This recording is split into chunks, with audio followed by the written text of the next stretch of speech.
Este hombre mandó a decapitar a dos de sus esposas, encarceló a una tercera, repudió a otra, y aún así, la historia lo recuerda como uno de los reyes más poderosos que ha existido. Se llamaba Enrique VIII, y lo que le pasó en la cabeza, literalmente, en un torneo de justas en 1536, pudo ser la razón por la que se convirtió en uno de los tiranos más temidos de Europa. Empezó siendo el príncipe más atlético, más culto y más apuesto de toda la cristiandad. Terminó siendo un gigante de casi 180 kilos que no podía subir unas escaleras solo.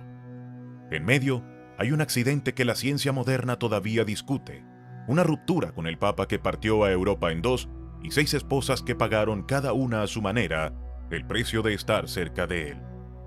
Quédate hasta el final porque la parte del accidente cambia por completo cómo vas a ver el resto de esta historia. Enrique VIII, el tirano que desafió a Dios y decapitó a sus mujeres. Si historias como esta te atrapan, este es tu canal.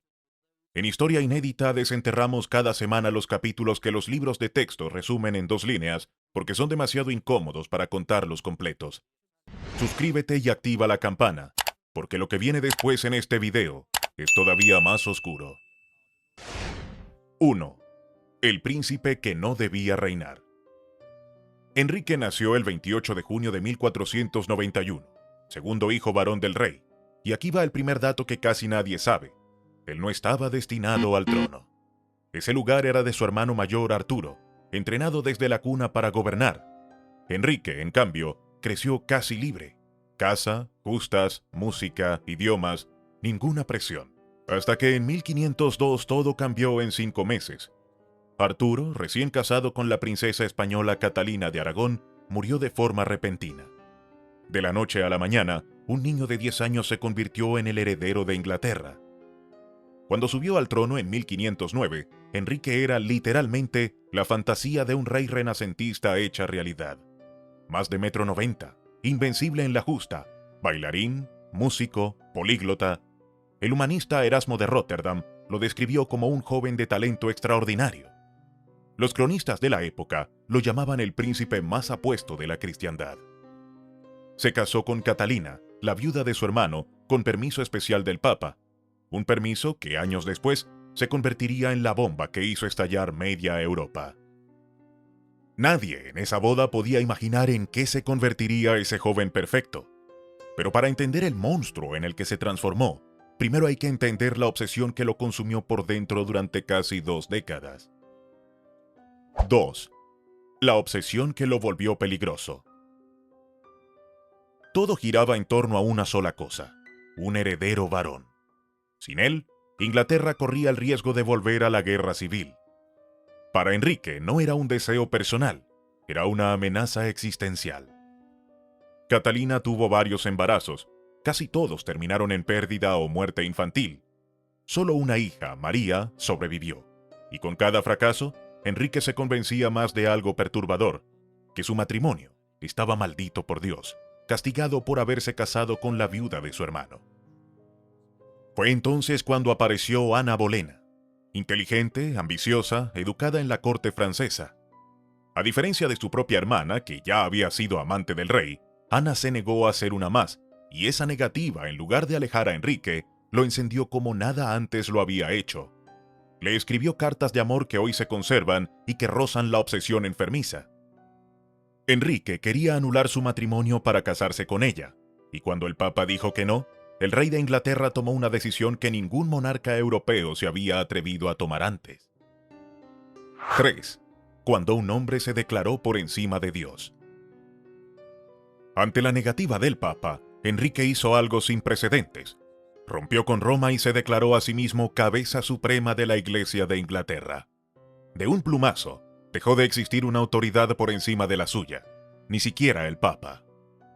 Monasterios enteros fueron saqueados y disueltos, sus riquezas confiscadas por la corona. Y quien se opusiera pagaba con la vida. El caso más brutal fue el de Tomás Moro, antiguo amigo cercano del rey y uno de los humanistas más respetados de Europa. Se negó a jurar lealtad a la nueva iglesia por motivos de conciencia.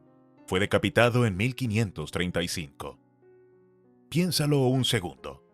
Si Enrique fue capaz de ejecutar a un amigo de toda la vida por no plegarse a su voluntad, ¿qué crees que estaba dispuesto a hacerle a una simple esposa que dejara de serle útil?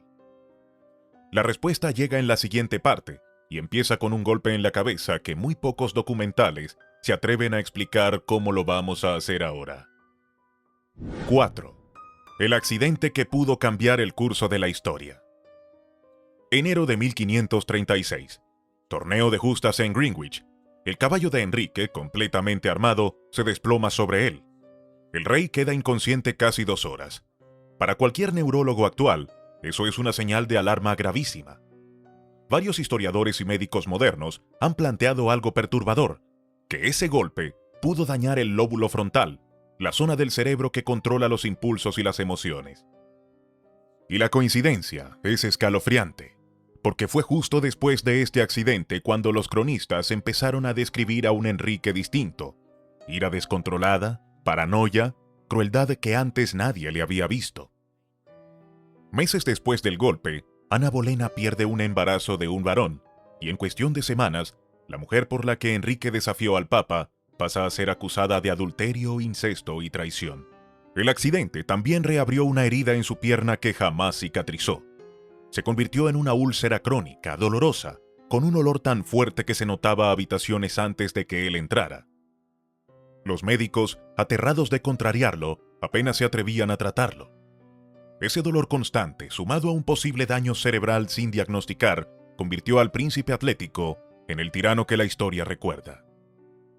Y ahora sí, con esto en mente, entendamos lo que le hizo a cada una de las 6 mujeres que pasaron por su vida. 5. 6 esposas, un solo patrón. Divorciada, decapitada, muerta, divorciada, decapitada, sobrevivió. Así resume una rima popular inglesa a este capítulo, pero cada nombre esconde una tragedia real. Catalina de Aragón, la primera, leal más de 20 años, repudiada al no darle un varón, murió en 1536, exiliada dentro de su propio reino, sin aceptar nunca la anulación. Ana Bolena, la mujer por la que desafió al Papa, terminó acusada de adulterio con 5 hombres, incluido su propio hermano, en un juicio que la mayoría de historiadores considera una farsa. Decapitada en mayo de 1536 con una espada traída especialmente de Francia. Jeanne Seymour, la única que le dio el varón que tanto ansiaba, el futuro Eduardo VI. Murió días después del parto. Fue, según él mismo, su única esposa verdadera. Ana de Cleveris, matrimonio político que Enrique anuló a los 6 meses, decepcionado al conocerla en persona. Ella, con inteligencia, aceptó el trato y vivió el resto de su vida cómodamente. Catalina Howard, jovencísima, despertó una pasión tardía en un rey ya enfermo. Su pasado salió a la luz y fue ejecutada en 1542 con apenas 19 años. La historia se repitió casi calcada a la de su prima Ana Bolena. Catalina Parr, la única que logró sobrevivirlo. Culta, diplomática, estuvo a punto de ser arrestada por sus creencias religiosas, pero convenció al rey de su lealtad justo a tiempo. 6 mujeres, un solo hombre que consideraba su voluntad por encima de cualquier ley humana o divina. 6. El final del tirano. Sus últimos años son los más oscuros de todos. El ideal del príncipe renacentista se convirtió en una figura casi monstruosa.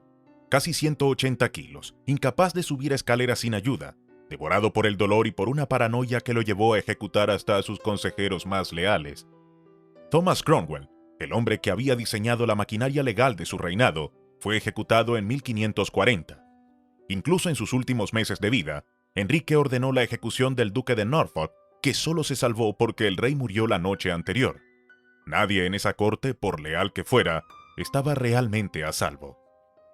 Enrique murió el 28 de enero de 1547 a los 55 años. Su cuerpo, tan hinchado por la enfermedad, necesitó un ataúd reforzado. Y aquí va el dato con el que casi nadie termina este video. Según varios relatos de la época, durante el traslado del féretro hacia Windsor, este se abrió y los perros del palacio lamieron la sangre derramada. Muchos lo interpretaron como el cumplimiento de una vieja profecía relacionada con lo que le hizo a Ana Bolena. Enrique VIII no fue solo un rey cruel, Fue el resultado de un poder sin límites, mezclado quizás con un daño cerebral que nadie diagnosticó a tiempo. Transformó la religión de una nación entera, ejecutó a amigos y esposas con la misma frialdad y dejó un reino fracturado durante generaciones. ¿Fue un monstruo desde el principio o un hombre brillante destruido por el poder y por un golpe en la cabeza que nadie vio venir? Si llegaste hasta aquí, ya sabes que este no es un canal cualquiera. Escribe en los comentarios cuál de las 6 esposas te pareció la historia más injusta. Dale like para que este video llegue a más gente y suscríbete a Historia Inédita. La próxima semana desenterramos otra historia prohibida y créeme, esta te va a dejar todavía peor.